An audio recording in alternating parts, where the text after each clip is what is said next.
ஈஸ்ட்ரோஜனுக்கும் calcium டெஃபிஷியன்சிக்கும் ஒரு link இருக்குன்னு சொன்னா நம்புவீங்களா? ஆமாங்க, கண்டிப்பா இருக்கு. அது என்னன்றத பார்க்கலாம் இந்த வீடியோல. ஈஸ்ட்ரோஜன் என்ன பண்ணும்னு பாத்தீங்கன்னா நம்மளோட போன் ஃபார்மேஷனுக்கு ஹெல்ப் பண்ண போகுது. கால்சியம் அப்சர்வ் பண்ணி அது வந்து போனை வந்து நல்லாவே ஃபார்ம் பண்ணி ஒரு ஷேப்ல கரெக்டா வச்சிருக்கும். ஸோ ஈஸ்ட்ரோஜன் கம்மி ஆகும் போது என்ன ஆகும் அப்படின்னு பாத்தீங்கன்னா கால்சியம் அப்சார்ப்ஷனும் நம்மளுக்கு இருக்கவே இருக்காது.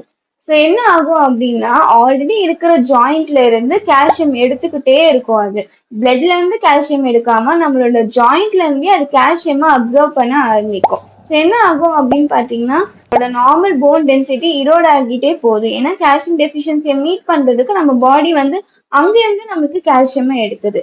இதுக்கு மெயின் ரீசன் என்னன்னா நம்மளால கட்ல இருந்து, அதாவது நம்ம டயட்ரி சோர்ஸ்னால நம்ம கால்சியம் இன்டேக் எடுத்தோம்னா நம்ம கட்ல வந்து கால்சியம் அப்சார்ப்ஷன் ரொம்ப புவராக ஆரம்பிச்சிடும். அதனால என்ன பண்ணுது நம்மளோட பாடி அப்படின்னா, எங்கிட்ட கால்சியம் நம்ம பாடியிலேயே அவைலபிளா இருக்கு, ஜாயிண்ட்ல தானே இருக்கு.